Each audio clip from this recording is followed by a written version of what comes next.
on the agenda? All right, hearing none, I'm going to close the public comments. I have 7:04. Next, we have several minutes. The first is the minutes of March 19th. Is there a motion to approve the minutes of March 19th? I'll make a motion to approve the minutes. Is there a second? Second. Motion's made. So any comments? I have one correction, I think, on this one. It is on the first page, item 2. There were no public comments relative to items, not relevant to items. And that was my only comment on this. Anybody else have any other comments, corrections? Hearing none, all in favor of approving the minutes, say aye. Aye. Aye. All those opposed, say nay. Motion passes unanimously. Mikhail, you weren't there, so you're going to abstain? And Jane, you too, please. Oh, you can still vote. Oh, okay. Never mind then. Minutes of April 9th, is there a... April 19th, is there a motion to approve the minutes of April 19th?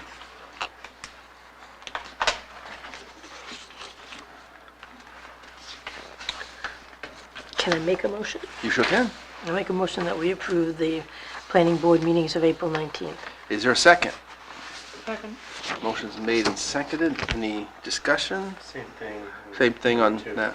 And I also have a comment on page 3, the planner's report. It says, the first line says, Bart reported that on April 17th and 18th, there will be community neighborhood conversations. 17th and 18th were before this meeting, so you either had to have had them. There were. Right. There were community, Yeah. it should be, Yeah. there were community. Yeah. Instead of will be, it should be were. That's my only comment. Any other comments? Minor, but under Conservation Commission of, so it should read, Jeff reported that they have a meeting on Thursday night, not are. Oh, yes, you're right.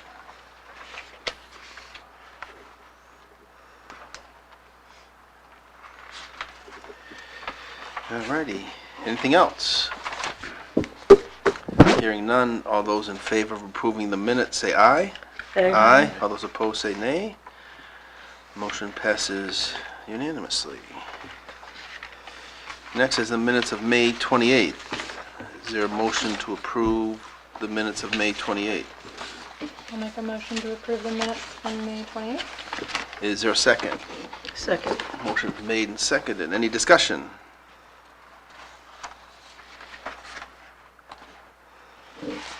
Hearing none. All those in favor say aye. Aye. Aye. Aye. All those opposed say nay. So abstain. Motion passes unanimously with Mikhail abstaining. July 9th. Is there a motion to approve the minutes of July 9th? Make a motion to approve the minutes of July 9th, 2024. Excellent. Is there a second? Second. Motion's made and seconded. Any discussion, comments? I have one comment on page 6. The second paragraph where it says Bill, the second line says, I've responded that the majority was supportive sole for a few. I would think that means except for a few. Line, Line 2, on the second paragraph. right here. Oh. Supportive sole for a few. Yeah. It's going to be except for a few. Yeah.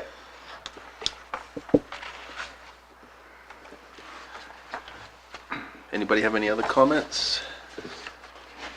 Hearing none, all those in favor say aye. Aye. Aye. All those opposed say nay. Motion passes unanimously. Thank you all. First on the agenda, on the regular business, presentation and discussion on proposed zoning amendments and the next steps. You want to give a brief overview, Yeah, Art? So, late last month, so recently, we have our consultant Ivy Van from Small Town Planning finished their work with the form-based code amendments for the downtown area and surrounding neighborhoods. As part of the Invest New Hampshire grant obligation, we had to submit a product, kind of like a draft of what is being proposed. So we did that, and we completed all the tasks, so we're really thankful for them. Just give them a shout out for the opportunity for these funds to help us with this good work. So with that, with the recommendations, is a small presentation of how the methodology, how it was created, the rationale behind it, and all that stuff. So basically, moving forward, after this presentation, the planning board will take this document and start reviewing it, and eventually bring it to a public hearing for public comment and review to make a recommendation to town council.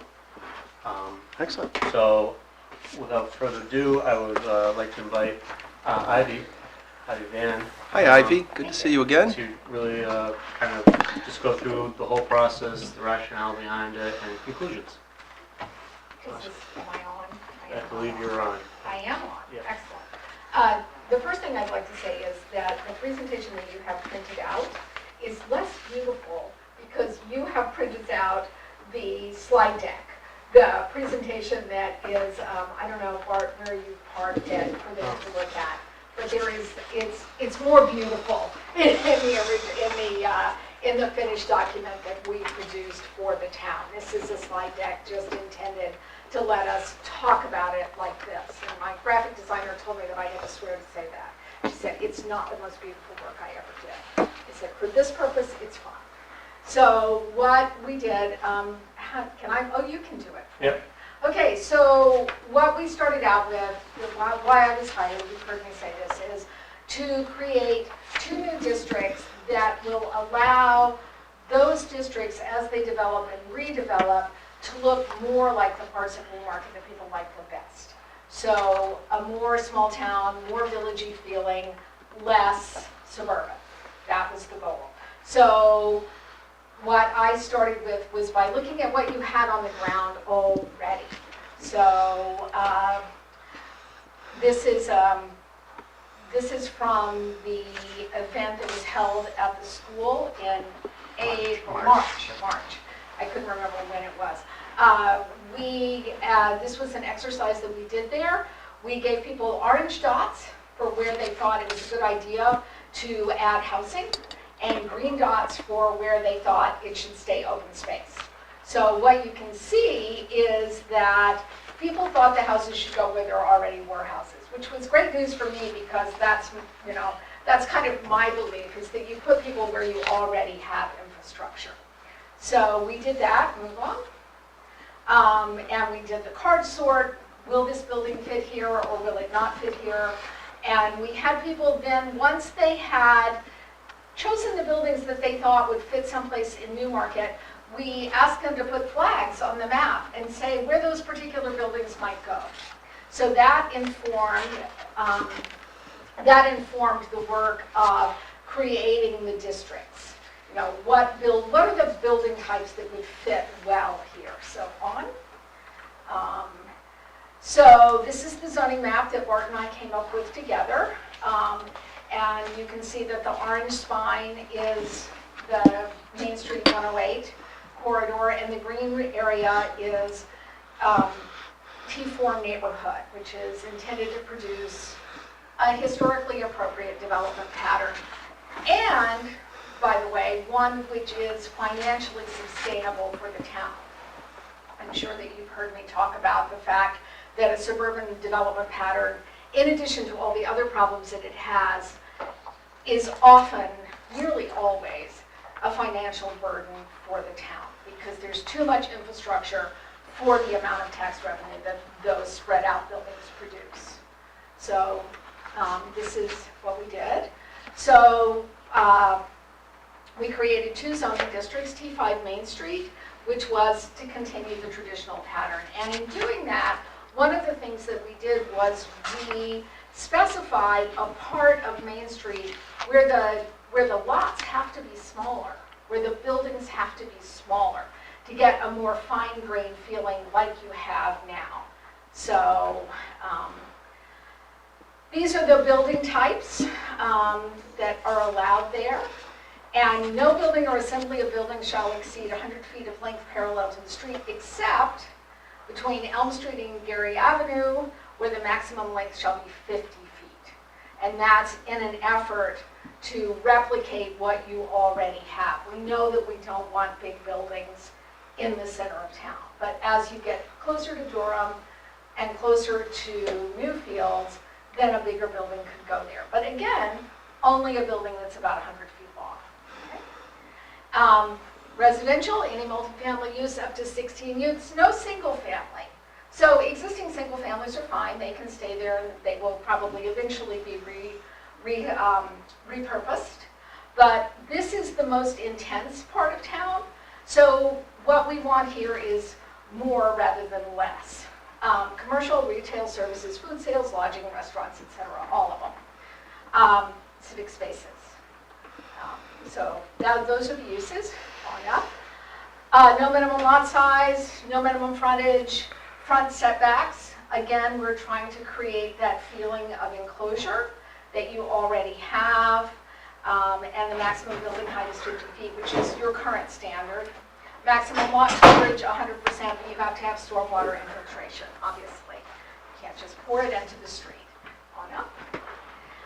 Parking may not be located between the buildings and the street, and parking shall be shielded from the street. Sidewalks with a minimum width of 8 feet are required, and there are no minimum parking requirements because we're trying to make this a place for people. And then we had T4 Main Street, and we talked about all this when I was in here before. So this is neighborhood scale, neighborhood retail, neighborhood buildings. So these are the buildings that are allowed, small apartment buildings, front bed duplex, apartment house. No building or assembly of buildings shall exceed 50 feet along the street, because again, this is smaller. This is neighborhood. This should feel, for lack of a better word, it should feel cozy. Attached garages should be stepped back a minimum of 15 feet from the building facade. That seems fussy, but what it does is it makes it so that the sidewalk feels like a place for people because cars are not encroaching on it. Later on in the presentation, you'll see some examples of neighborhoods that were built using these rules. I actually have several neighborhoods that I can show you that were actually built using these rules, and you can see how they feel. And that if you have a lot that goes through, wherever you put your frontage are the rules that apply to it. And this is the rules for neighborhood retail, which are your current rules for neighborhood retail. So no changes there. You can't spread your stuff out. Minimum lot size is 5,000 square feet. And again, that's what you'll see in the photographs at the end, what that looks like. 50 feet of frontage, 5 feet of minimum front setback of 5 feet, maximum of 20, because again, we want to pull the buildings closer to the street. For a couple of reasons. One, because it feels good, and also because people tend to use their backyards more than their front yards. So give them more space in the back and less space in the front, so that they have that private space in back. Maximum building height, primary building facade will face the public street or on a courtyard open to the public street. When you saw the illustrations of the courtyard apartment building, that's what that's about. The idea that the building is not walled off from the street.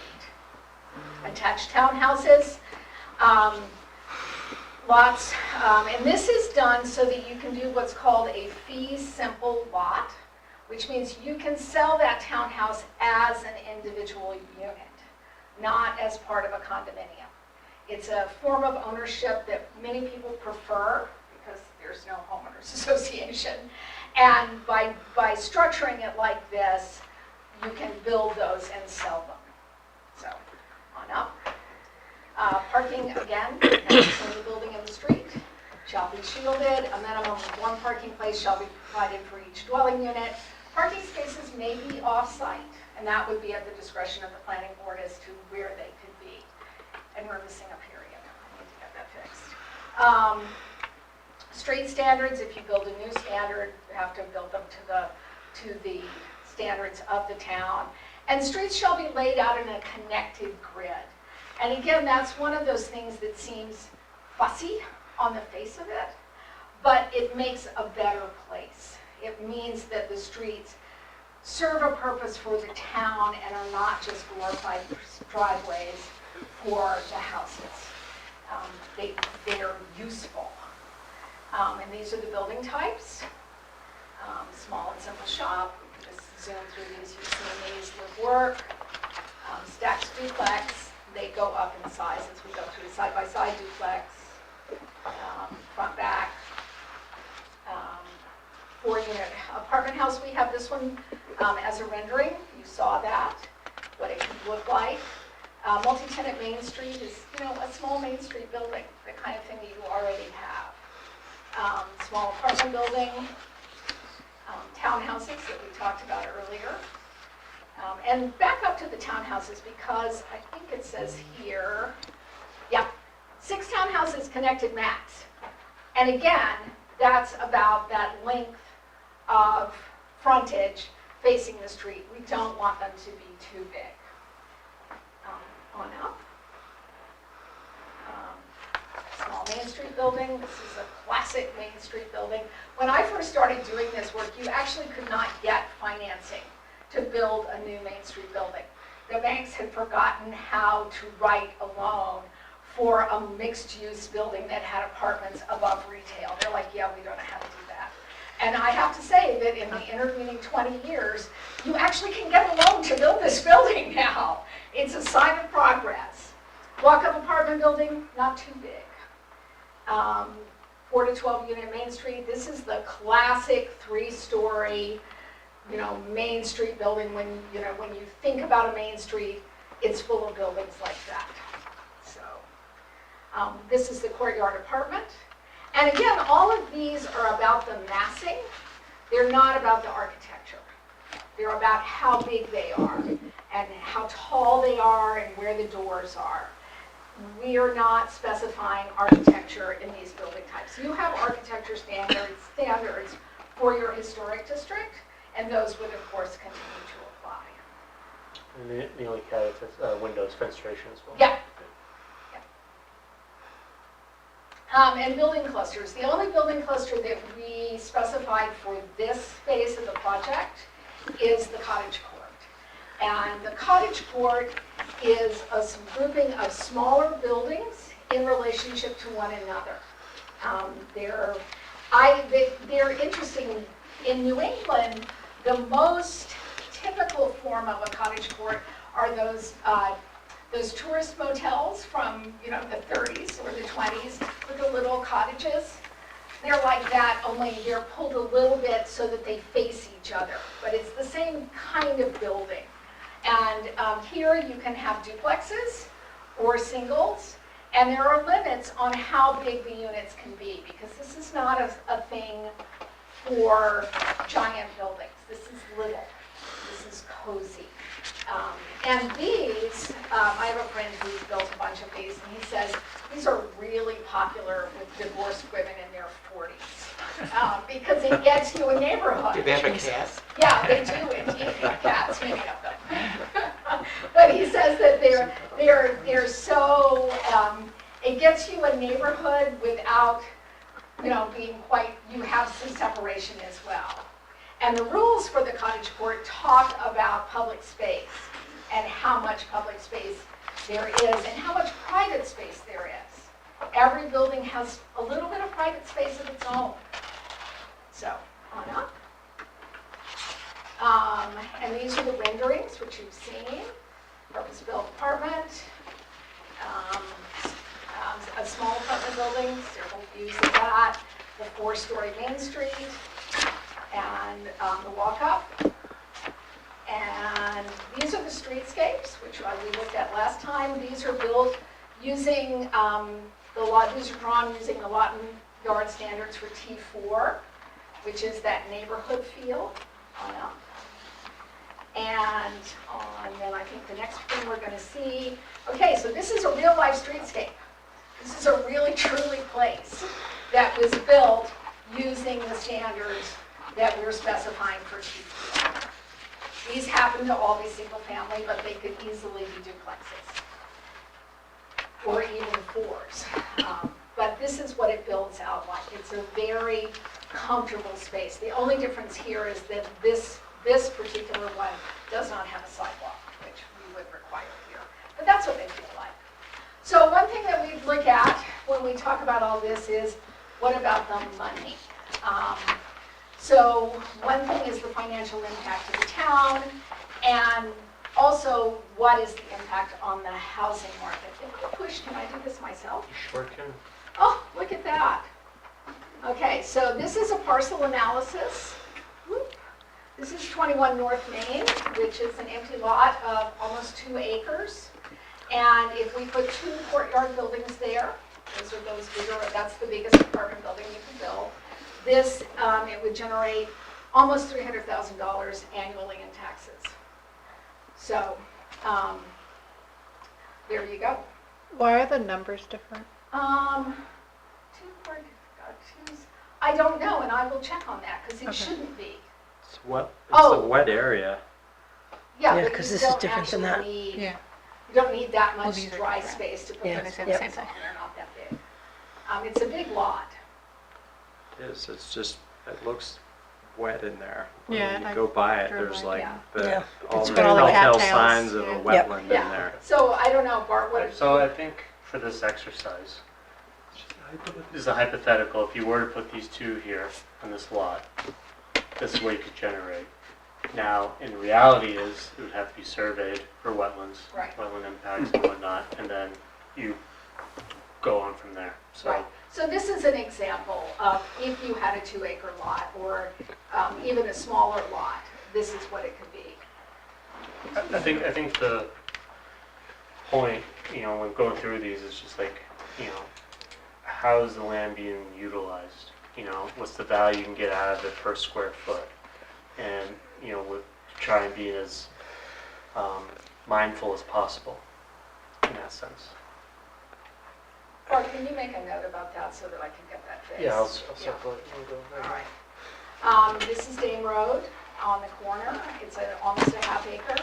You could put an 8-unit apartment building there. And it would generate considerably more taxes and also provide 8 more housing units. Is that owned by the Newmarket Yes, Redevelopment Authority? that's correct. That's that property, right? Yeah, it's where Yep. Parking Oh, there. that's the old coffee shop. Coffee Yeah, shop, coffee yeah. shop. Yeah, that's the old coffee shop. Yeah, it's now on, we Parking. now lease it for $1 a year in parking. And so this is a rehab. The other 2 were new construction. So this is a rehab, and the current assessed value is $471,000. This is what it pays. And there's room in it's almost 2 buildings. And so front, back duplex. There's room in those buildings to create 6 units, 4 in the front one and 2 in the back. And, that would be, again, a few more units. And smaller units, which I think your housing chapter is going to show you is one of the things that you need, and would pay considerably more in total property taxes. Look at this. So quick question. Sure. It's interesting to see the values, so thank you for that. But it doesn't talk about what we would have to do as a town to incorporate those units. In what way? Well,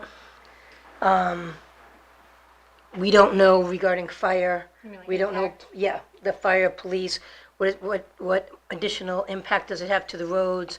What, obviously, the traffic, the school system, the parks and recreation. So I love seeing the value increase. That's what we want. Yeah. But how much is going to decrease because of the additional things the town has to do, And I'm just making numbers up. Let's say we have 5 people working in the Public Works Department. Well, now that we have all these units, now it has to be 10 people. What does that mean regarding benefits, pay, pensions, whatever? How do we incorporate that into the process for a review, or we don't care about that? Well, for one thing, oh, sorry. No, that's fine. I mean, I'll try to answer that question, because Please. I think, like the lot she's showing here specifically, I think that those costs are minimal, if at all, because they're already on Right. the infrastructure. We're not adding roads, so we don't have to have, not taking longer to plow or anything like that. Is there some incremental cost? Sure, there is. Yeah. But I think it's very, very minimal for infill or redoing properties that are already developed. If you're doing this out in the outskirts of town, it's a different story, because now you're building roads. 100%. And all that kind of thing. But if we're talking about apartment buildings, I'm thinking more population, that means more police. I'm thinking that means maybe we don't have a volunteer fire department anymore. And I just want to make sure that as we're looking at it, we understand the full financial impact. I just don't want us to be hit with unintended consequences. I mean, I love the ideas, that it sounds great, but I just want to make sure that I don't collectively disagree as a with you at all. town. I don't disagree with you at all. I mean, that's one of the Things one we of the have to things. evaluate. Right, but on the other side of the scale is, how badly do we need the housing? Not at all costs, believe me, not at all No, costs. I'm I just totally saying. get it. What do I we need, just wanted to, 746 units by 2047 or something? And the other thing to remember is, this is a choice about how you produce those units. If you're going to need those units, whether you do it like this, as infill and repurposing of existing buildings and moderately sized apartment buildings, or whether you do it as, a big 120 unit building out on the outskirts of town. So what you said is exactly what I would have said. These are, what we're talking about here is infill, which has a minimal impact on those issues. If you put a big apartment complex out at the edge of town, that's a different story. So that's one thing to think about as you're thinking about this, is which form of the development that we're going to get is a better fit for Newmarket, both financially and structurally, and in terms of the place it creates. What's a better fit? Because saying that we're not going to build anything is, as my nursery school teacher friends say, not one of our choices today. Jane, I think it's a great question. I think it's something we need to pay attention to. yes, Absolutely. and I love the idea what we're looking at and how we're looking at it. I just want to make sure that we understand of the possible ramifications, so Right, that's all. no, it's an excellent question. And the thing to think about is you're weighing two forms of development and which one is going to have a greater impact. So this is So it's, Forest Street, this is another. Jeff, I think Jeff had a question. Oh, This sorry. is on the same lines. Does the town sewer go all the way to the Durham, town sewer and water go to the Durham town line or not? They extended this water over Yeah. there and sewer It just goes the up- last it goes up few there. years. And is it, Because the laundromat's there too. Yeah. Yeah, we Is did it do that. is it sized appropriately for a tremendous amount? I believe it is, because it was just done When they were redoing the road. 7 or 8 years ago. Yeah, recently. It was I don't know very if they recently. increased it or if they just made it put in. I have this that report. data, I don't know off the top of my head, but I can get you the sizing. My Yeah, I mean, understanding it would was be that it better was to know from like sized. the sewer department. Right. Oh, yeah, That's yeah. like, it can I talked to accommodate Sean. No, yeah. 50 All more that units. My understanding is it 50 was more sized units, for the potential development up there, because that was one of the exercises throughout town they did, was look at every vacant parcel and what it could hold, so. That But was- it's a good question, again, That another was question. how I operated, was that, yes, we could do this. Yes. Yeah. So, but good to know. There was a water issue up there until they did it, because they didn't have It was, enough. yeah, we had a big water water pressure issue. up Yep, there. big problem. So this is another one, this is a rehab, it's a big duplex that could become 4 smaller units, no change to the street, nothing, so that's another one. And you have in here likely rent of 2,250. Is that per unit? Yeah. Yeah, okay. Yeah, and I can talk, I know, I see that, That's what but you we'll get talk at about town. why those rents are so high. Yeah, it's expensive. So those are like Well, it's 1,500 square feet because each, and then Yeah. you make that lower. Yeah, well, They're there's tiny a units. thing to talk about here, I've made this too big. Uh-huh. So, I'll help you, there you go. yeah, there you go. So, this is that question is, what if we did this? What does it mean for the people who are renting these places? So, we start with the area median income, which is that income right in the middle of what people are making. It's not skewed by somebody making $2 million on one end. It's the one in the middle. 50 people on this side, 50 people on that side. So Newmarket, then these are the HUD numbers that New Hampshire Housing Finance Authority use. Your AMI is $131,000. And so when we talk about this, we're talking about that number. That's our starting point, is that.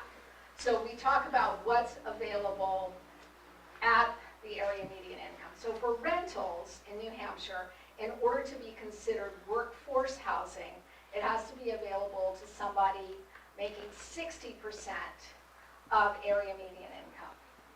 It has to be available for purchase for somebody making 100% of area median income. It's a big number, and creating units is a big number. Is that household or personal? That is household. So it's 2 people. two That's incomes. 2. Not always, because remember, 30% of all households are one person. So that's actually family, which is 4 people, I think. And so it's assuming 2. Yeah, but it's basically 2 incomes. It's assuming 2. Because that seemed Just awful thinking of the high for size of the here.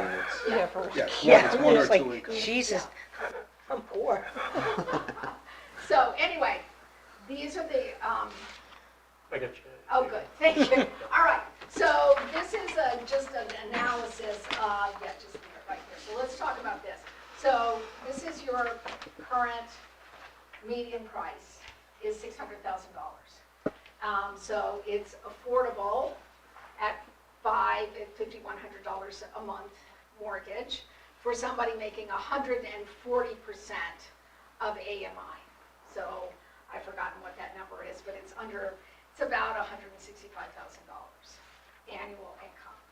If you converted that existing house to a duplex, then, the cost, purchase doesn't sound plus right. the cost. Not Yeah, Ivy, can you give me, now- I'm sorry, Ivy, can you go back? The 2 of us is in here struggling with the numbers. Say that again, because that sounds Okay. way too high. It's like 180,000, actually. Yeah. Is it, so 131,000 is your area median income. For 2 wage-making people. Yeah, for 2 Okay. wage earners. So this building, which costs $600,000, is affordable at 140% of that. So that 131 plus 40% more. And Eric just did the math for us. Yes. Yeah. 183,000. Yeah, something like that. I would have said about Yeah. $180,000. Still a lot to pay. So that's who can afford to buy that Doesn't building make as it sense. exists right now. So if that building were converted to a duplex, same purchase price, because it's still the same building, probably about $50,000 to make the conversion, assuming that it's, not laid out stupidly. That's not a bad guess, because you're just, essentially what you're doing there is you're putting in another kitchen. So now, it's affordable at 75% of AMI to purchase one side. So well under workforce. And if you rented it, it's affordable at 80% of AMI.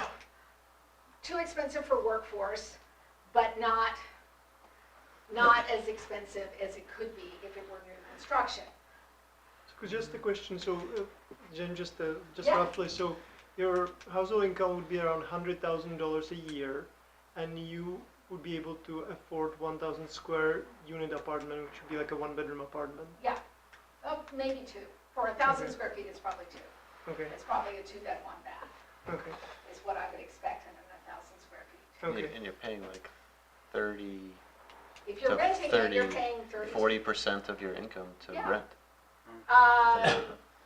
Well, it's 75% of AMI, so yeah, it's more than a third, but not a half. Is that factoring in interest rate? These Those were done with the interest rate Do you at remember the what it end was? of July. Okay, Yeah. so, So So high. they come down, 7%? they come 8-9%. down. I was looking at the rental more than the mortgage end of it. Yeah, and that's often the case because of the way, Someone's and got a okay, mortgage so on it, let's so- talk about that. No, Why I is- know, I was just thinking of someone trying to rent it, actually, Yeah, like literally so trying let's to stop rent and talk a minute about why the rental is more expensive than the mortgage. So rental costs are based on sort of back of the envelope developer math says that for every $100 that I invest in creating a unit, I need to get $1 out in rent every month. Or I am an ex-developer. Or I never got the loan from the bank. Or if I use my friend's money now, they're not speaking to me. So this is, that's that number. That's why this is expensive. Whereas if you mortgage it, it's a different set Right. of parameters.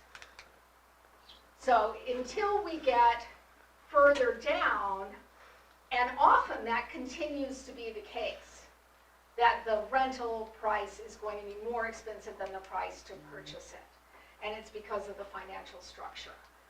So that's that one. We turned it into a duplex. And now somebody who makes a little less money can afford to buy 1/2 of it.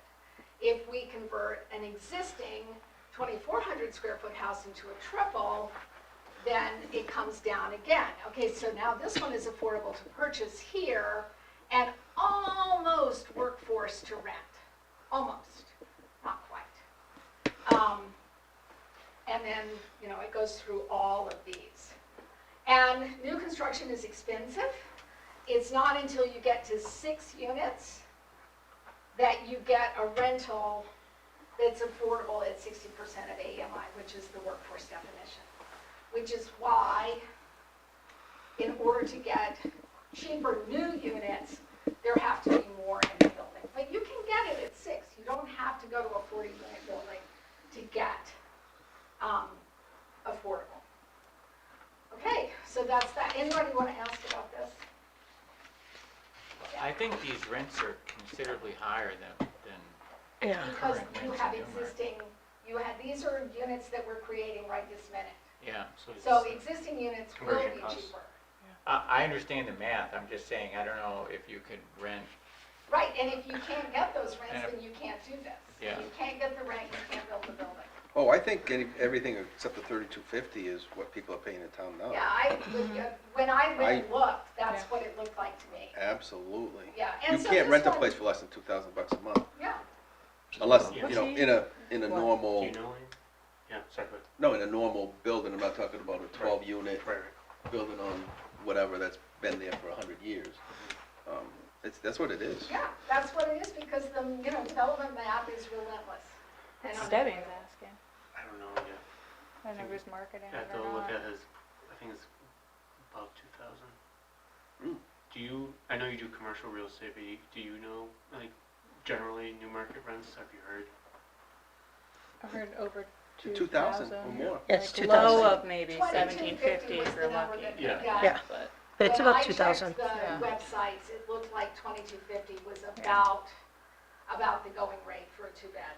yeah, so that's $1,000 a month more. Right, For the and duplex. that's why that duplex probably is never going to become a rental.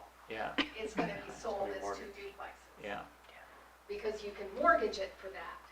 Whereas this one at 2,500 is approaching, what the standard rent is now.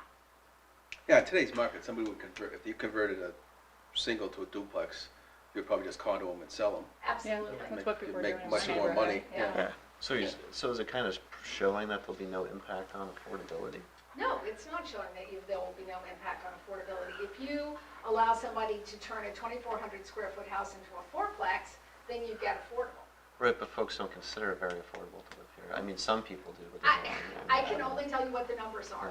You cannot produce low-income housing without subsidy. What we can produce is workforce housing.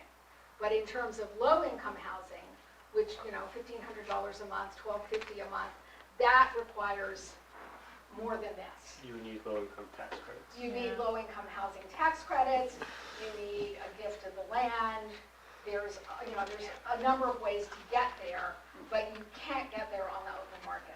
This is our path on the open market. Yeah, Massachusetts allows much, much, much more density, but you commit to having 25% or Right. more of your units affordable forever. Right. And But- affordable is like 60% of the, That's how they. Yeah, it's The 60% of AMI. Exactly. But, Yeah. you know, Yeah. to that point though, in Massachusetts, a lot of towns are saying, I don't want that anymore. I don't want the MBTA, I don't want any of that, right? And well, they're the kind of MBTA is a pulling away different from. story, but I agree. Yeah, but I guess what I'm saying is that I think No. people, it's an evolving thing. You don't think so? No, with affordable housing, that type of stuff, what it always amounts to is everybody will speak at meetings how they love affordable housing until it's next to them. Oh, That's not my backyard, that's what and it amounts to. I'm saying the exact same thing. That's what it amounts to. Yeah, I'm saying the exact same thing. Yeah, You no, and I are on the and- same page and with you that. are correct. It is, Yep. it's a heavy lift. Right. It's And a the heavy 40B. lift. Well, that's what I'm talking about, 40Bs, Yeah, no, 100%. We're on the same page. And the thing is that, one thing that we do know, and I think I probably told you this story before because I tell it to every planning board, we actually know empirically that adding supply to the market does eventually stabilize rents and begin to bring them down. The original study that showed this was done in Helsinki about 10 years ago. 500 new market rate units, so expensive, went on the market, and within 6 months, you could see movement in people in the lowest quartile neighborhoods were moving to someplace different. Right. So it trickles down. It's the only place I know of where it actually does. So that was in Helsinki, and I know Finland. But the study was replicated by the Upjohn Institute at the University of Michigan and showed the same thing in the United States. We've also seen it in Austin, Texas. We're seeing results from Austin, Texas, where they've built a lot of housing and prices are stabilizing and beginning to come down. So it does help. What It's not percentage, bad. what percentage does it take to move it? It takes a lot. I don't know what that's a great question, and I will ask the hive mind. I know people who do this kind of analysis, and I'll ask them. People I can ask about that. That's a great question.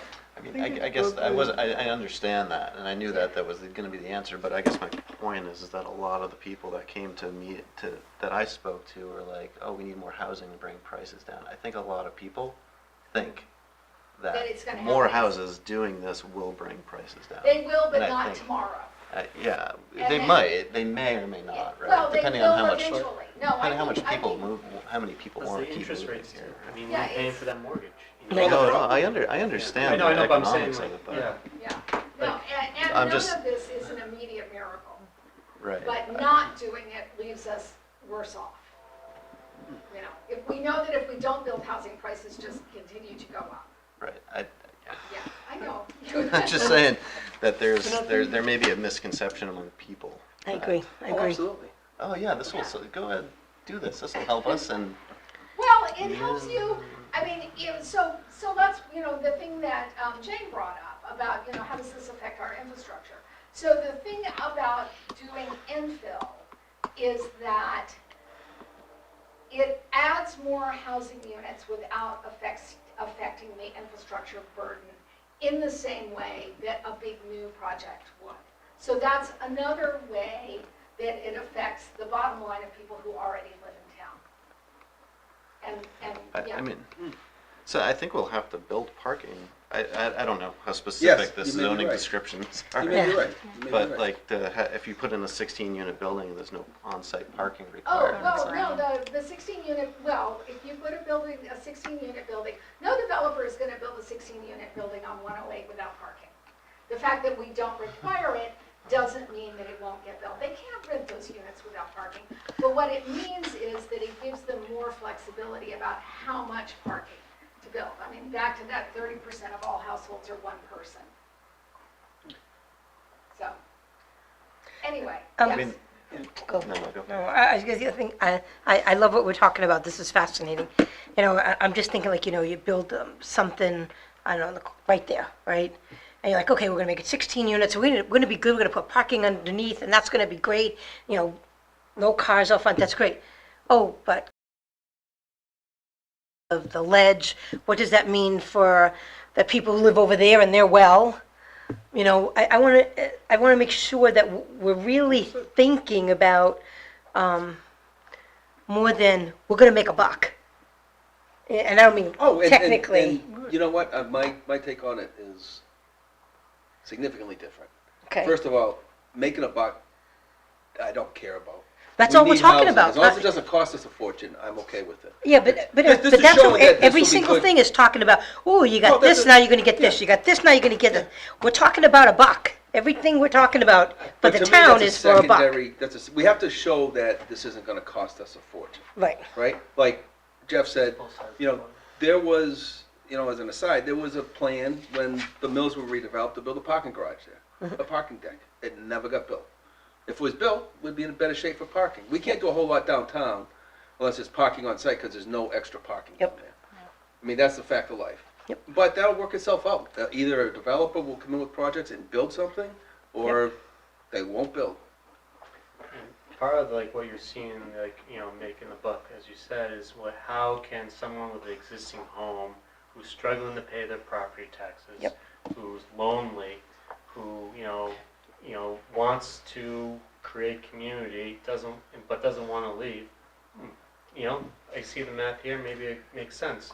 I I can agree. convert it, I agree. and I stay in my neighborhood, and I bring someone in who I can become friends with, or a family member. So that's what that math is for. It's not showing, BlackRock coming in and punching in numbers. And then Yeah, taking no, over. and I agree, I agree. So- And everything you're saying is important. We all got the new tax assessment thing. We're all kind of struggling to make ends meet.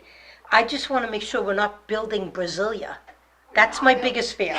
You can't Right? build Brasilia with this code. No, but I guess what I'm saying, the ramifications of that decision No, I is understand they had these grandiose ideas, and I got this monstrosity in the middle of the jungle, and no one wants to go there. And that's what Right? we're trying to prevent too. We're not Yep. trying to build monstrosities. We're trying to integrate. Yep. We're trying to make them, smaller scale, and we're trying to understand what the community is comfortable with. So that's why we're going through this very slow, deliberate process, just to, kind of make sure that we're doing it right and it's what the community wants. Yeah, no, and And the one this has thing been that great. I would say is that there are 3 buildings that are permitted, maybe 4, that are not house-sized in these permitted building types. 3, 4, maybe.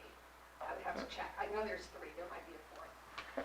But, so that's the thing to think about, is we're really looking at the appropriate scale for Newmarket. That's right. This is an aside. So what Bart just said about, living in a house that's too big for you, have I told you the story of my house? I can't remember.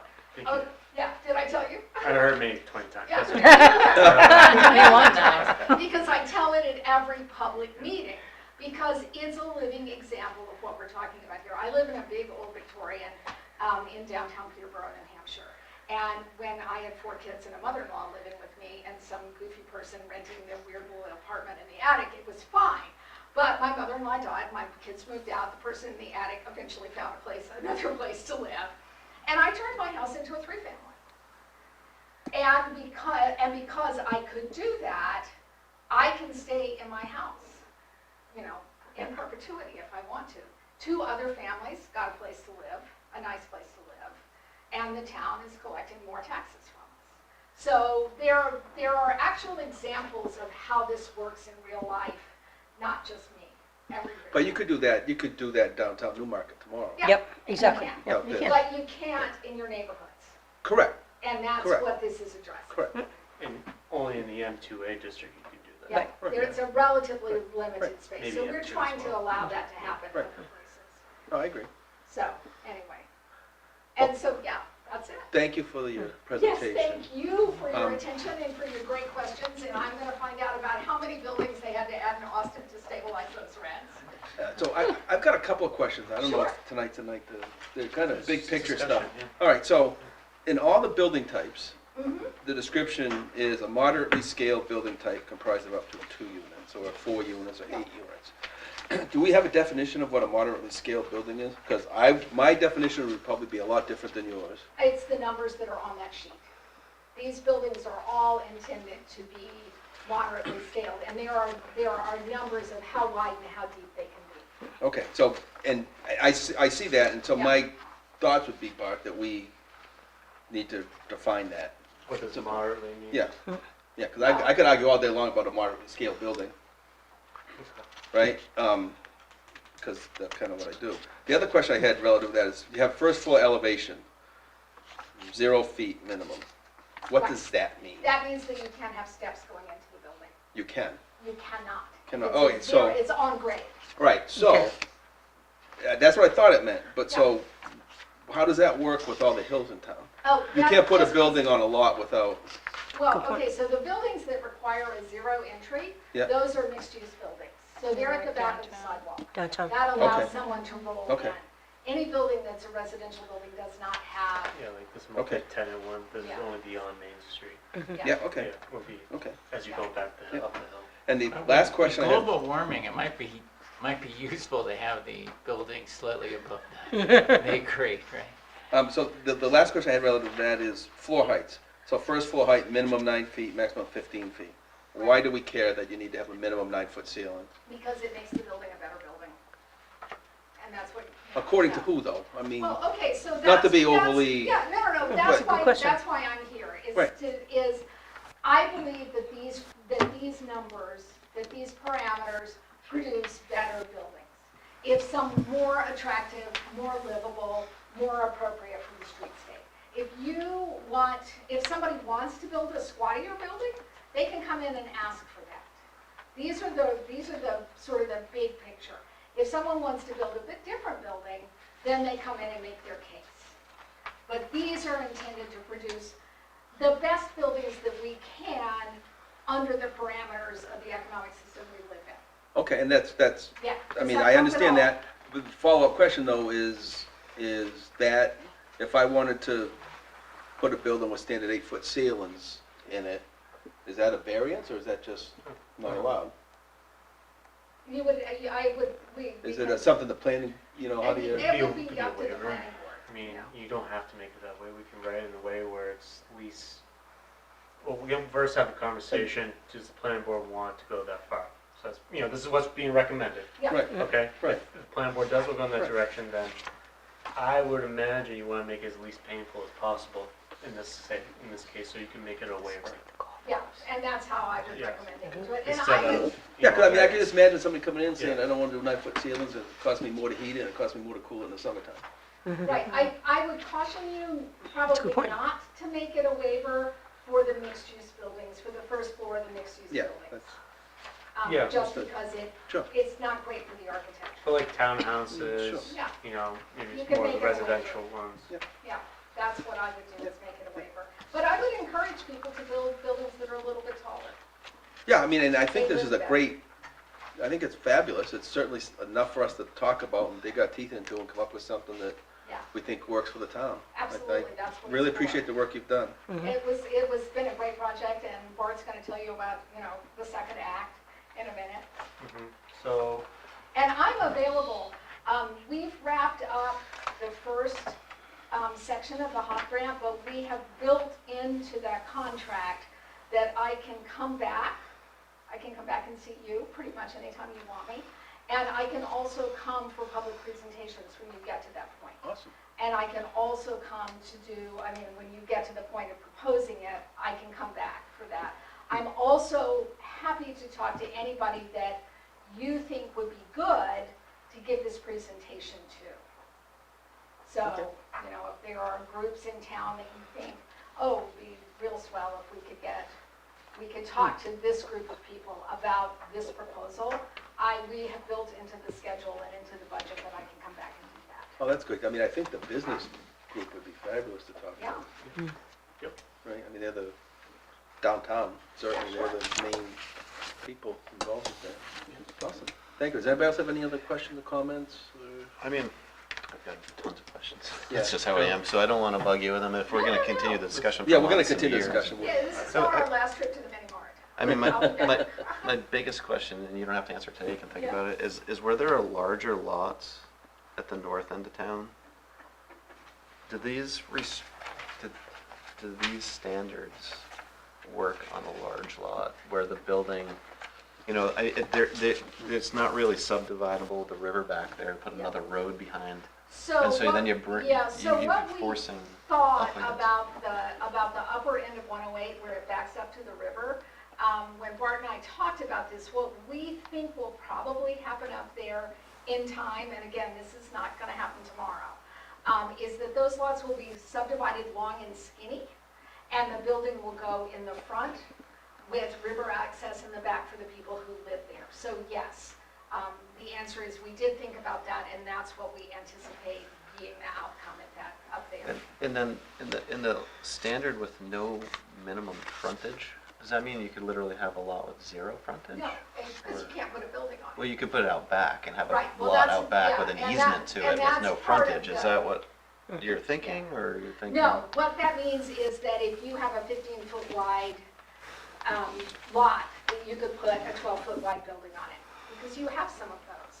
So, I mean, and I don't know, like this might be too nitty gritty, but in my perspective, we would want to make it like 15 feet so people wouldn't be like, fine, I'll put 3 lots out back with an easement That's of a 3 different, lots and 3 little houses. that's a back lot, and your code talks about back lots in another place. And you would still have to have access. Yeah, no, I Yeah. know, that's what I'm saying. I Yeah. mean, we might not necessarily want Yeah. 3 deep with.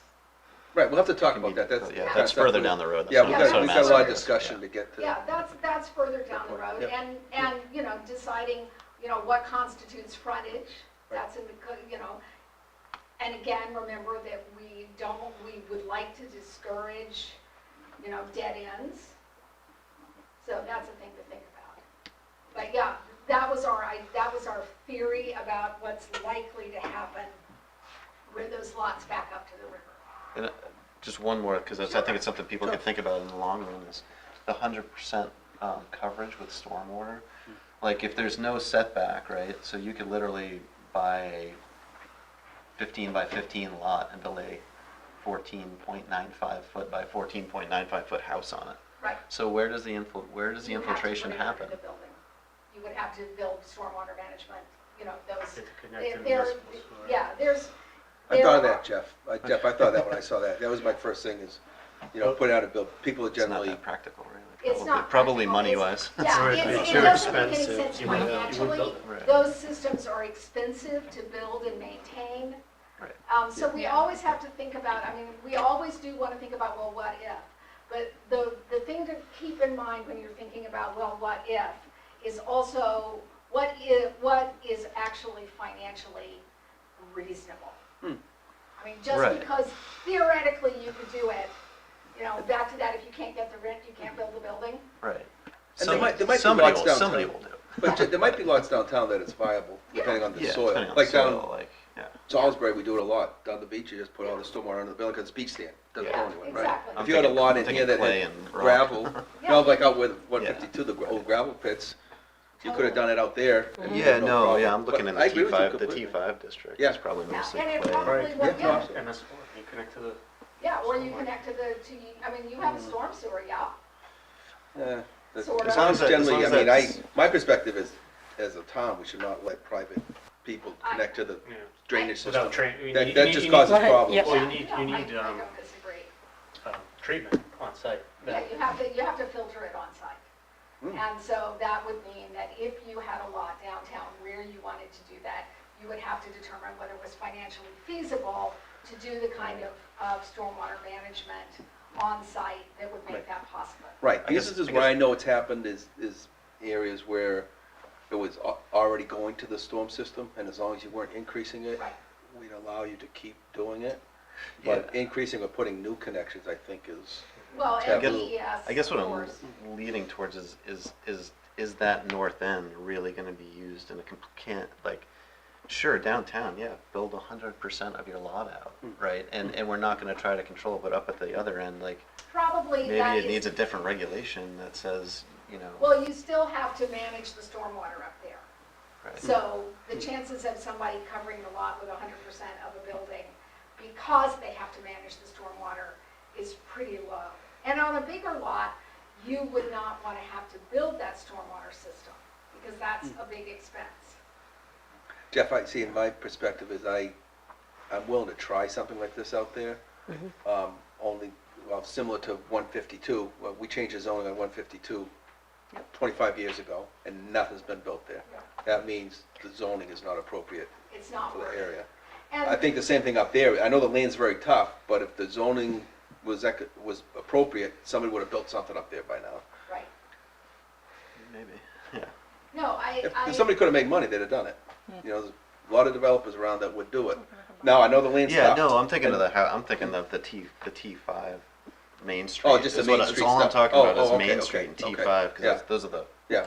zoning district descriptions I'm looking at here. And Oh. thinking how it's so different than the downtown core. Mm. Well- Downtown, yes, sure, build something that's 100% coverage because it's 100% impervious already. Right. Like Well- up there, do we want to encourage the potential That's something for you can- 100% yeah, I mean, impervious? We you know? can fine tune this, just like we Sure. made that change about how big the building could be between Gary Avenue and whatever the other street is. We said Yeah, those buildings are too big.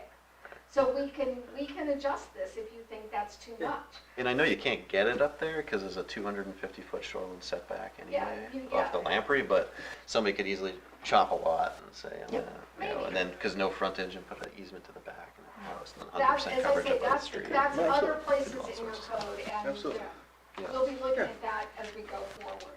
And the other thing to think about is, when we talked to people, what people, and you know, it's a limited group of people who talk to us, but the ones who talked to us, what they told us was that their preference was that 108 and Main Street continue the pattern of the downtown. And that's what this code does. Yep. So, and again, none of these things are, I mean, I always tell people when I write codes for them, we try to build into the schedule and the budget, that we come back in 18 months and see, you know, what did we miss? What do we want to tweak? And that would be what we would do. And if no one builds up there, then, you know, then you think, okay, why is this not happening? Why is the thing that we want not happening? Right. Right. So, I would just encourage everybody to read this, mark it up, and we just start the discussion, right? What, Yeah, next meeting, continuing Yeah, discussion we next should do that, meeting? so kind of a potential next step, or is something that's in motion right now, is we're gonna apply for another grant, because town is to, similar effort at New Hampshire Housing to help us, you know, go a little further as well.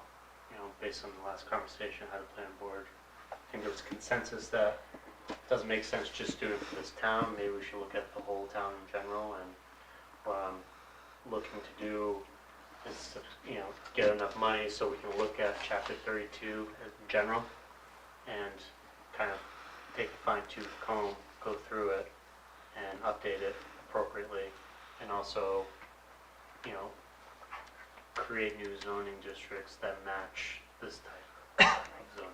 so that it's a more uniform. It's in uniform, I, so, and I will tell you though that, and Bart knows that I think this, I think that when you go to adopt it, you adopt it a piece at a time.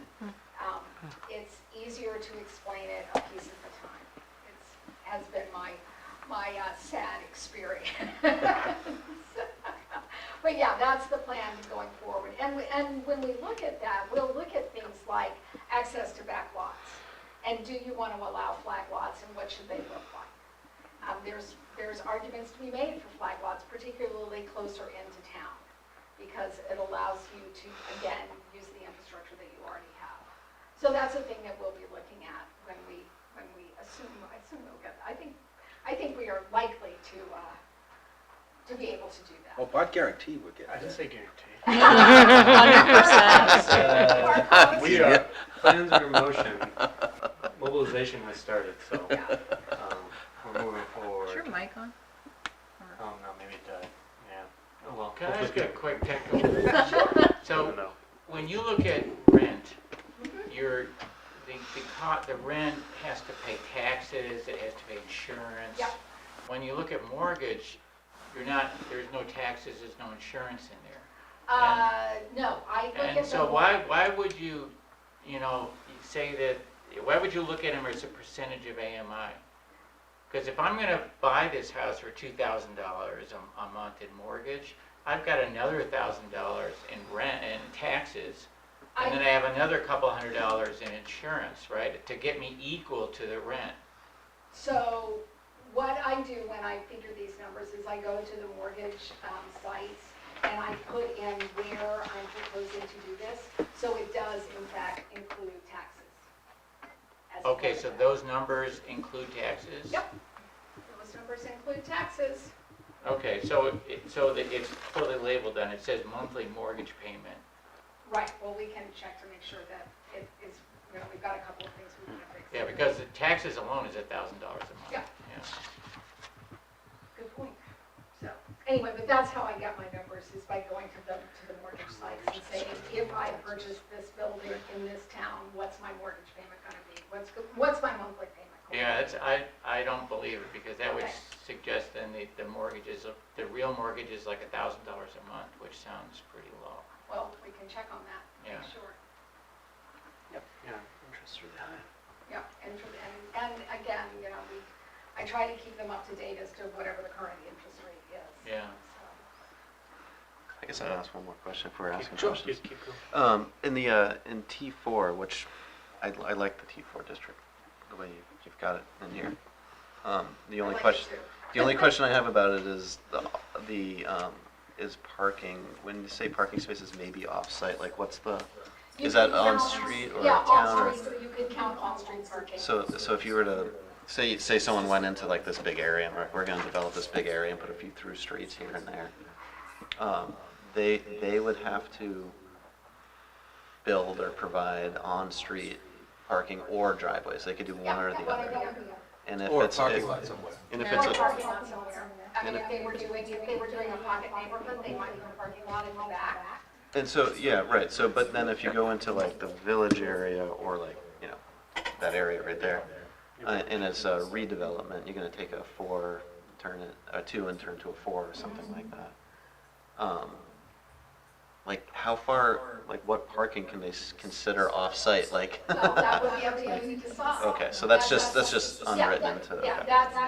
that's, you can do this, and it will be up to you to decide how far away you can consider a parking space to be associated with that building. And then does like the town actually like keep track of the aggregate to say, wait a minute, we've said there's 600 off-site parking spaces over the last 3 years, but we surpass what's actually available at 300. You know what I mean? Most towns I'm actually exaggerating, have more. obviously, Yeah. but Most towns actually have more parking than they realize they do. Yeah. So, Are we one of them? yeah, you are. Really? How is that? Before I come back up to- Railroad Street, Dame Road, let's see, Town Hall you can use during night, Beach, I don't think you use Beach Street Extension, but, But if I live a quarter of a mile away, This town. I gotta be honest with Depends you, you'll have to what send an town it is. ambulance to come and get me, because I'll drop dead walking to my house. Well, depends- So you don't yeah. rent one of those units. Right. Yeah. That's, Right, that's right. the other thing to think about is we always want to think about, well, would this work for me? And the answer is, No. even though I consider myself the center of the universe, there are lots of people that are different. Yeah. So even if it doesn't work for me, it might work for someone else. I just didn't know if you're going to tell me that, yeah, towns actually keep track of how many parking spots they have in any of these You they've want given to, out. No, but I can't. I don't know too many towns Yeah. that do. Jeff, what I've seen where towns allow off-site parking, it's generally within Basically. 300 feet or something. Yeah. Because Okay. people aren't gonna walk, Right. With a bag of groceries. yeah. And I mean, look at the mills even over here. If you park, Right. if that's busy, and you have to park down towards where Panzanella's is and whatever, that's 300 feet to get to your park Right, I'm not gonna do that, no. and up the Right, stairs. so it's not for you. There's Might 2 of be us for that aren't me. gonna do that. No, that's what I mean, I'm looking right, actually, you and I agree again. I mean, I just didn't know But if those some apartments streets are you very can actually- popular, so it's No, not a absolutely. barrier to Yeah, people and- living and there. that's- No, it's not, exactly. Yeah. It's not a barrier. And towns that begin to feel like they're pressed, then you can, there are various ways of managing it. You can do resident stickers, that this parking is only for people who live, and you hand out, that's what Cambridge, Massachusetts does that. Most towns don't have to do that, and I would be surprised if you ended up needing to, but there are ways of managing it. We should do a Nellie map of all the parking. Yeah, I don't think We actually, we're doing a parking, don't we're see- doing a Or parking, you- we're or you- doing a or you'll parking. get one at. a Well, project with no SRPC, parking on site, say we're you doing- can do Right. street parking. I would agree. Not with the it- current well, parking's a mess. Yeah, downtown. like if we built a Agreed. garage where, Chimberg's lot, or, the big parking area, then you could more effectively say, you can Correct. put Right. your cars up there in the garage and walk. Exactly. I mean, people in cities walk very far to get, from a subway to an apartment, so, Right. like, And something again, like that. And then maybe there's an impact fee for building houses with no on-site parking to go into a fund towards a garage. Like, I That's a don't good know, point. like, There's that's what I was various trying to ways think of- about. yeah, That's a not very good bad. point. Come across. external idea. And the other thing is that if you build a parking garage, I would recommend that you build it with what are called liner buildings, which are little short shop fronts facing the street, so that you get something besides a parking garage downtown. And you can convert it if you know Yeah. need it again. And you should never build a parking garage that cannot be converted to something else. Don't build a ramp. Do not build a ramp. Because if you build a ramp, you just have to, if you want to redevelop the site, you have to tear it down. Yeah, yep. Build one that can be converted. Good point. All right, great discussion. Anybody have anything else to add? Thank you so much, Ivy. I'm sure Yeah, we this will was be very in good. touch. I will be happy to come back. Thank you, Ivy. I love coming over here. This has been a really fun, interesting project. I really appreciate all your work. Well, it's been a blast to do, and I'm looking forward to Acts 2. Thanks. Thank you. Thank you, Ivy. Thank you. All right, so everybody can read up, brush up, come up with questions. I mean, there's a lot to talk about. This is not gonna happen very quickly because there's all kinds of different approaches to take, and I'm sure we'll have a bunch of questions for Ivy or for Bart to ask Ivy, whatever, at some point, but we'll get there. You will get there. We will. Thank you so much. Yeah, Thank thank you, you, Ivy. and I'll see you another day. Yes. Yes. Alrighty, now we're on to the master plans housing chapter. Okay, so in front of you is the draft chapter. Again, this was funded by Invest New Hampshire, HUP grant, Housing Opportunity Grant. And this is the draft product of the chapter. The whole approach to this is, try to create more a document that's really accessible and easy to understand what we're trying to achieve from a housing perspective. And then at the end, you have all the data if you get really curious and want to go. So, there's going to be a PDF version like the one you have in front of you. And then, as we talked about, there's going to be an online version, which will be easier to navigate, especially as you're going through the appendices. So, as we did during our vision session, it's broke up into, what are we trying to do, accomplish through a vision statement, kind of a little summary of how we got here and where we're looking to go.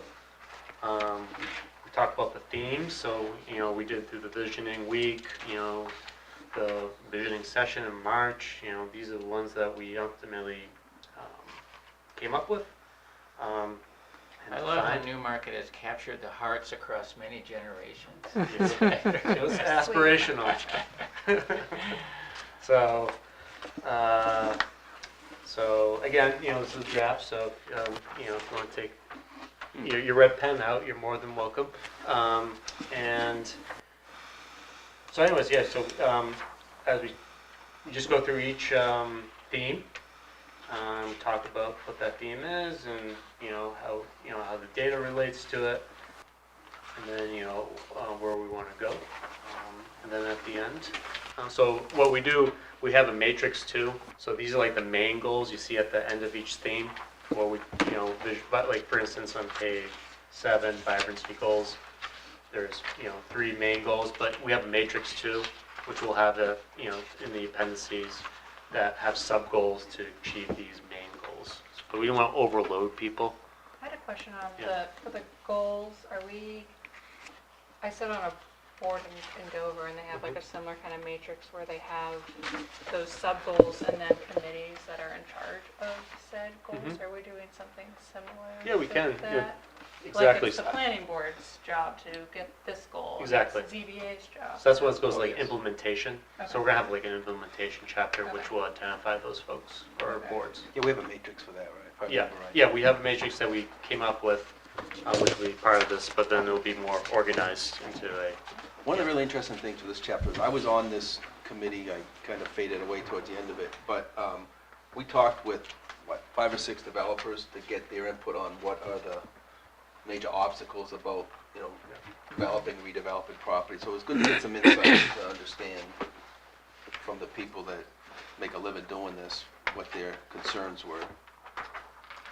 So, by and large, they said Newmarket was a very good town to work in. But like a lot of towns, we have some, what they would call, over-restrictive regulations. That's what they would call it. So, but it was good. It was very informative. they were very willing to give us, I think, honest input. So again, this is one Yeah, for discussion at the next meeting again? I think Or do we want to stagger this, go I through the think form-based just- code and then do this one the month after, or what's our? Yeah, I think this one we can hold in the back burner for a little bit because we're working on other chapters too. So I think Okay. our whole approach for the update of the master plan is try to get all the chapters drafted. So you can take your time with this and have edits and whatnot. Yep. And then at the end, when final edits have been made, then the vision can match. So we kind of make sure that all the chapters are talking to each other and similarly. Yeah. So. So what I would encourage everybody is Yeah. if you're sitting at home on Friday night with nothing to do and you want to read, just read a couple pages and send Bart an email with any questions or concerns, and we'll kind of keep it rolling a little bit. But can you help me understand one thing on page 7? Excuse me, figure 15. 15, yes. So it's got unmarried female householder, okay? And then unmarried male householder. And then it's one person. Does that mean That's, like, it's not just them, it's, children? yeah. So that's the difference between a family and then the unmarried. Okay, so it means that you're a household, but you only have a person. female, No, I think it's just one person. that And doesn't, you have you have family households and a non-family household? Yeah. So there's the unmarried male and female householder, that's a subcategory of family household. so, There's children there. yeah, so that Yeah, means yeah. there's like a mother Yeah, yeah, and right, kids, a right. father and kids. Exactly, Okay, or all right. some Yeah. other. That's what I was dependent. Yeah. confused by that. Okay, thank you. Will where you say the matrices in the back kind of tie to the vibrancy, the goals say? Yep. Are you gonna, or are we gonna add like a C appendix, 2, 5, and 8 or something like that work for? Yeah, so the way I was, Figure 2, 5, and 8. so the online version, this would say vibrancy would be hyperlinked. Oh, So you click on it and it goes straight to Okay. that goal, then you'll see all the sub goals right there. All right, this is great. PDF, maybe we make more reference right there, see, like what you just said, see. Yeah, that's what I was curious. Yeah, It's like, exactly. I can't click on it. Exactly, I know. Yeah, so there'll be references there. Yeah. Just a quick comment on page 5, just the figure 9, the under less than 10,000, that's cannot be correct. So should be, there be category under 10,000 and there should be another one total number, and that on that road those are total numbers, those are not numbers. Less than 10,000 for the income. Right there, the Yeah. first row. Oh, yeah, Yeah, so those are totals, those are not. okay, yeah. Yeah. We'll take a look at that. Yeah, so there's one row missing there, I think. Yeah. Yep, you're right. And then it's interesting that Ivy talked about 130,000 being the median household income, and then when you look at 2022 for all households in Newmarket, it's 98. So I don't know where she got that number of 130. In 2022. So I don't know if it has increased by 30% in 2 years. For all host Wow, households, but It seems like a big, yeah. Yeah, there's Something. something, Yeah. there's something wrong Big there. jump. I wonder why our taxes are so high. 62,000, some of it's rent. So, just, yeah, we gotta see, because it's ACS data too, so you gotta look at the margin error.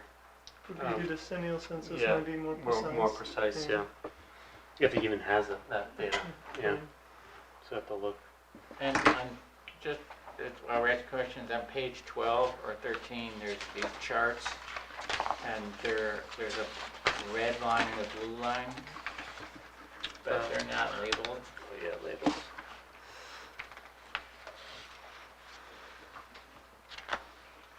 It's like an EKG. Yeah. I don't know which is good, to be blue or red. Yeah, right, Yeah, we don't know what they are. yeah, it looks like an Excel, didn't, yeah, Yeah, it's labeled, didn't show. yeah. Yep. Yeah, okay. Yeah, so as you go Yeah. through it, any comments you have, Yep. let's get them to Bart, so we don't, we can pick away at them, I guess. Yep, That's- Yeah, it's a lot of really interesting information. There Yeah, is. this is There's a lot to fascinating. digest. There's a lot to Right. digest. Um, And we know it's not an easy answer to get to where we want to be. no, but it's a journey. Well said. Yeah. Well said. All right, if nobody has anything to add on that, we'll move on to planning board business, part number 5. I Oh, for me? assume you Yes. put that in there? Oh. Oh, yeah, do you have any business plan board you guys want to talk about in general? Nope. As a board? No? Okay. All right, chairman's report? Got nothing. Okay. I'm good at having nothing. Are you good? It's Good okay. at it. Committee reports, any committees? That's my notebook at home, but I need to do it to give a conservation one. Okay. We're not meeting this month, but we did meet last month.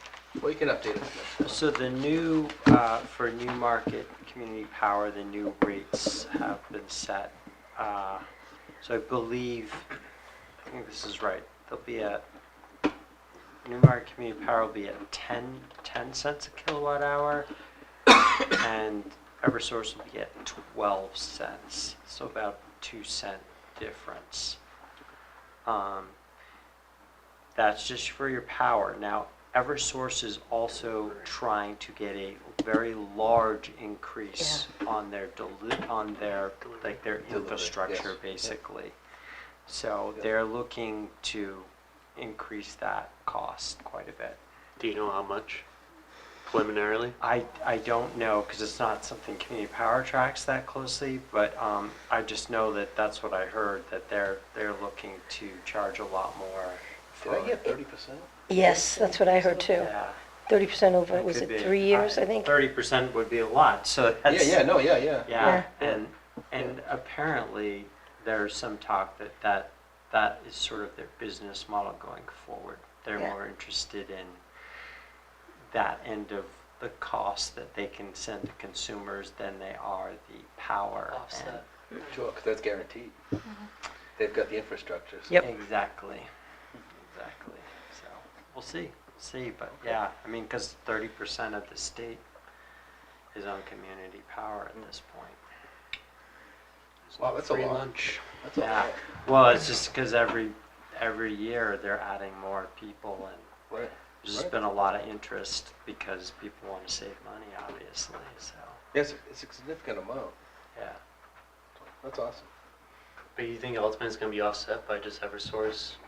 Just, Who offset by knows, their who knows delivery? what Yeah, the utility commission will yeah. approve, that's hard to Right. know. I know that up in Maine, they looked at a larger approach of, they had on the ballot to buy the whole system. Mm-hmm. They were looking at that, so, it'll be interesting to see what happens in the future. There's a few towns that have their own systems. I Kenny don't, Bunk I Light don't know. and I don't know Power. if they're in New Hampshire, but I know Cambridge some of does, that's Cambridge, Mass. I'm on Kenny Raleigh Bunk does Light too. and Power. Mm. I'm on CMP, and my bill's significantly lower than Yeah. CMP. Yep, there are definitely towns in Massachusetts Yeah, that have yeah. their own Yeah. power companies completely, including owning the infrastructure. Yes. Yes. So- Absolutely. That's- Absolutely. You see that a lot down south too, I think. So, You wonder, It's like very Texas, different levels of you know, infrastructure. Yeah. the Transmit big versus example of- distribute power. They have Right. their own power system, right? But, That's true. when they get hit by tornadoes or things like that, Texas always, Well, that's just because they're not crashes connected heavily. to They're the not connected larger to- grid. yeah. That wouldn't be, like, Kennybunk, I'm assuming, is connected to the larger Right. grid. It's not like they're not connected. So if they want to, Right. Texas, yeah, they're not connected to other states' grid, so they Okay, can't but draw just power. the infrastructure of the crew to keep lines up and stuff. Right. Well, unfortunately, no matter where you are in this country, if there's storms, the infrastructure just can't handle it. Yep. Look at here in the winter. You get a big winter storm and you're out for who knows how long.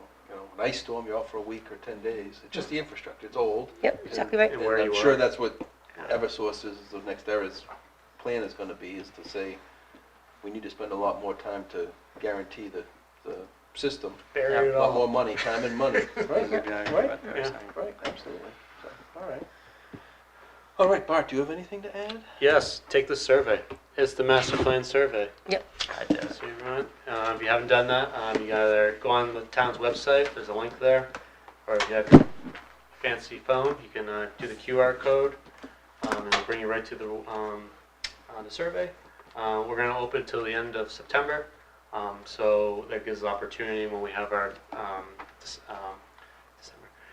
September 14th visioning session. You know, there could be some, you know, people, if they're interested, could take it still. So yeah, you got plenty of time to do it, but I encourage you. We already got about 180 respondents. So That's awesome. we started probably mid-July, July 11th-ish. So, you know, getting the word out bit by bit. But yeah, so, and then other coming attractions, again, October 18th, 19th, Plan New Hampshire Design Charrette for the downtown riverfront we're having here in Town Hall. Then the auditorium, it'll be like I said, 2-day event, so food, so come, eat, participate. We want your opinions and ideas. Jeff, they building a sidewalk down over there, or what, do you know what they're? On Railroad? No, over at the intersection of Grant and South 152. Main to Grant to Berea Yes. Circle. Yep, exactly, yeah. So they are building that. That was part of the sidewalk, in the sidewalk plan. They are, yeah, to Borrelia, exactly. Yep, so that is ongoing. What else out there? That's really it. Any update on the project across the street from where they're building the sidewalk? Yes, so we're looking at a pre-construction meeting soon. However, a lot of people on vacation, so we're waiting to, I'm coordinating schedules right now, and they're still waiting on financing, so they can't have their building permit until we have that pre-construction meeting. So that's kind of one of the last steps. So all the documents have been submitted to the code enforcement officer. Everything looks fine. It's just, you know, having that meeting, and I think he has a little more review to do.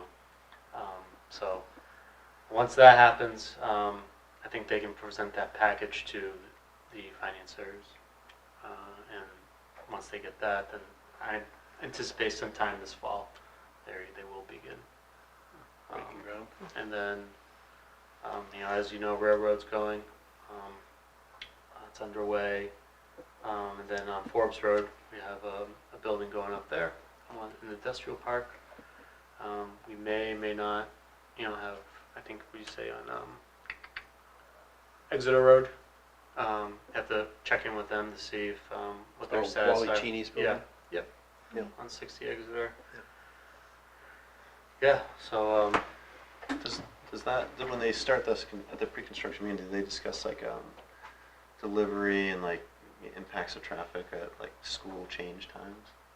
delivery, like Equipment, Equipment, supplies. Oh yeah, so they would have loads of to. concrete trucks. We're in communication with the police department. So yes, you know, when there's more It's pretty busy. activity, yes, during that 7:30 hour, 7:30 hour, yes, you know, there'll have to be coordination with the police to get a detail at least, so if needed. This is just a kind of an aside Yeah. question, but did the way that traffic travels in front of the school in the morning and like how that's controlled, Mm-hmm. is that, who regulates that? Is that the school, the town, like decides? Would be the school district how and that police works? I department. believe it's the DPW. I would think. With input from them, but I think Yeah. it's Rick. Which part are you referring to? The I front just of mean like the that. high the school, front of the junior the high front- school? Yeah, the front of the junior high school Right. at like 7:20 to 7:30. I'm just curious if you guys know. It's not planning department. Yeah. Okay. Yeah, Yeah. no, I think the only restriction there is when somebody hits the light right to cross. Other than that, it's free flow of traffic. But it's usually a police detail, right? The police detail doesn't control people crossing the street at Oh, all. no. No, right. And it's, Yeah. Right. yeah. There are two crossings there. I don't think that's the problem. There's sometimes people are very late for school.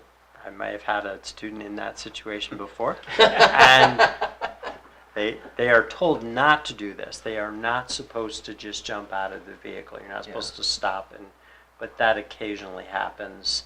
and then the student runs into school. Yeah. So that can That's not slow up supposed to- traffic Says too. student. No, what I'm thinking about. People are going around the circle, because you're Right. supposed to go around and drop people off at Right. the gymnasium side door. And Right. so there's a lot of traffic.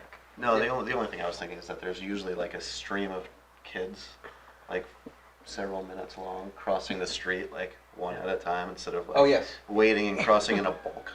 Yeah, That's there's no because they're regulation. also in the same thing. That's the student parking on the other side It's there. like you so. always wish that the cop or someone would say, no, wait.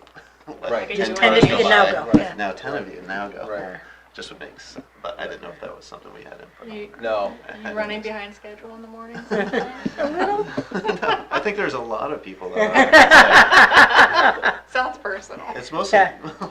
well, I stay away from there in the mornings. Yeah.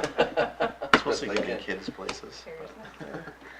Man. And Bart, kudos to the town for the great event they had. Oh, I've backyard heard back. a lot of people talking about it, the fireworks was great, and they had a good turnout, weather and all that, but that Yeah. takes a lot of effort, but kudos to the town to do Yeah, that. Recreation Department, excellent Yeah. job, I thought. I was there, my 2 kids, and,